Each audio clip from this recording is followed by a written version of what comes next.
بسم اللہ الرحمن الرحیم نحمده ونصلی علی رسولہ الکریم۔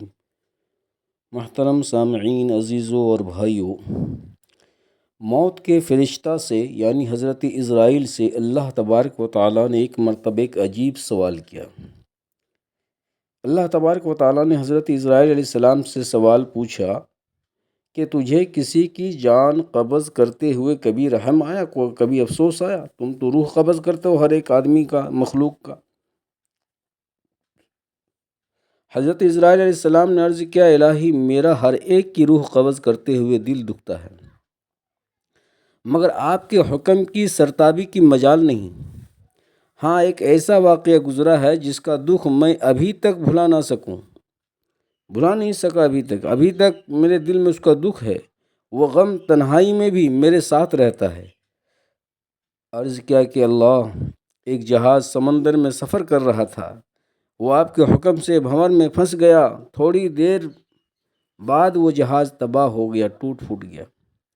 جہاز میں سوار کئی مسافر غرق ہو گئے۔ جو مسافر بچے ان میں ایک ماں اور اس کا نوزائیدہ بچہ جو تباہ شدہ جہاز کے ایک تختے پر سمندر کی لہروں میں آپ کے رحم و کرم پر بہے چلے جا رہے تھے۔ ایک ماں اور ایک لڑکا، اور وہ ابھی بچہ کو جنی تھی وہ عورت۔ تیز ہوا نے انہیں سینکڑوں میل دور سمندر کے کنارے پہنچا دیا۔ میں ماں اور بیٹے کے بیچ جانے پر بہت خوش ہوا کہ کچھ مدد کروں گا۔ اسی لمحے آپ کا حکم ہوا، ماں کی روح قبض کر لو۔ مولا کریم، میں نے آپ کے حکم کی تعمیل کی۔ یا باری تعالیٰ، آپ خوب جانتے ہیں کہ یہ حکم پا کر میرا کلیجہ کانپ گیا، اور جب میں نے اس طفل شیر خوار کو ماں سے الگ کیا تو مجھے کس قدر تکلیف پہنچی تھی۔ پھر حکم الہی ہوا، کیا تجھے معلوم ہے کہ بعد میں وہ بچہ کہاں اور کس طرح پرورش پاتا رہا؟ عزرائیل علیہ السلام نے عرض کیا کہ آپ عالم الغیب ہیں، ظاہر اور باطن آپ پر عیاں ہیں۔ اللہ رب العزت نے ارشاد فرمایا، ہم نے موج سمندر کو حکم دیا کہ اس لاوارث بچے کو اٹھا کر ساحل پر ڈال دے۔ ساحل کے قریب ایک سبز و شاداب جزیرہ تھا۔ ہم نے پھولوں کو حکم دیا کہ بچے کے نیچے اپنے پھولوں کو بچھا دے، پنکھڑیوں کو اپنے بچھا دے۔ سورج سے کہا، اتنی تیز شعاؤں سے بچے کو محفوظ رکھنا۔ بادل کو کہا، بچے سے ذرا فاصلے پر برسے۔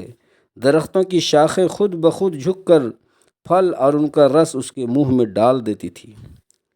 جزیرے میں ایک شیرنی کی ہم نے ذمہ داری لگا دی۔ جزیرے میں میں نے ذمہ داری لگا دی۔ وہ روزانہ اسے دودھ پلاتی۔ شیرنی کے خوف سے بچے کے پاس کوئی جانور نہیں آ سکتا تھا۔ اس جزیرے میں ہم نے خوشنما اور حسین پرندے بھیجے جو ہر وقت چہچہاتے تاکہ بچے کا دل پریشان نہ ہو۔ ہوا کو حکم دیا کہ اس بچے پر آہستہ آہستہ سے گزرے تاکہ اس کو کوئی تکلیف نہ پہنچے۔ اسرائیل، وہ تنہا اور بظاہر بے یار و مددگار بچہ پرورش پا کر خوب صحت مند اور بہادر ہو گیا۔ ہم نے اس کے پاؤں میں کبھی کانٹا بھی نہ چبھنے دیا۔ دنیا کی تمام نعمتیں اسے عطا کی۔ ایک بادشاہ شکار کھیلتے ہوئے ادھر آ نکلا۔ وہ خوبصورت اور صحت مند بچہ دیکھ کر بہت خوش ہوا، اسے اٹھا کر اپنے محل لے گیا۔ ان کے یہاں اولاد نہ تھی، انہوں نے اسے اپنا بیٹا بنا لیا۔ بادشاہ کی موت کے بعد وہ اکیلا تخت و تاج کا مالک بن گیا۔ غرور و تکبر سے ہمارے بندوں پر ظلم کرنے لگا، ایسا سرکش نکلا کہ خود ہی خدا بن بیٹھا۔ اپنے بت بنوا کر انہیں سجدے کرانے لگا۔ خاک کا فانی پتلا ہمارا شریک بن بیٹھا۔ آخر ہم نے اس کی بہتری کے لیے اپنے خلیل ابراہیم علیہ السلام کو اس کے پاس بھیجا۔ اس ظالم نے ہمارے پیارے کو آگ میں پھینک دیا۔ اے اسرائیل، اس بچے نے میرا کیا شکریہ ادا کیا؟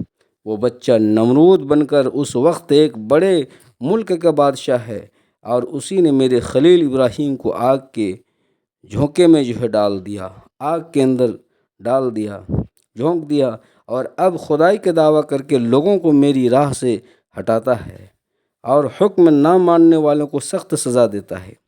اسرائیل علیہ السلام نے عرض کیا، اے مخلوقات کے خالق، میں اس شرکس بچے کی حالت سے بے خبر ہونے کی وجہ سے دل میں خیال اور ملال لاتا رہا، آپ کے راز آپ ہی جانے۔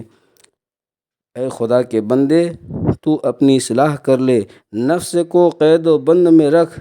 نفس یقیناً ایک خونی درندے کی مانند ہے، اگر یہ احسان فراموش ہو جائے تو مثل نمرود بن جائے۔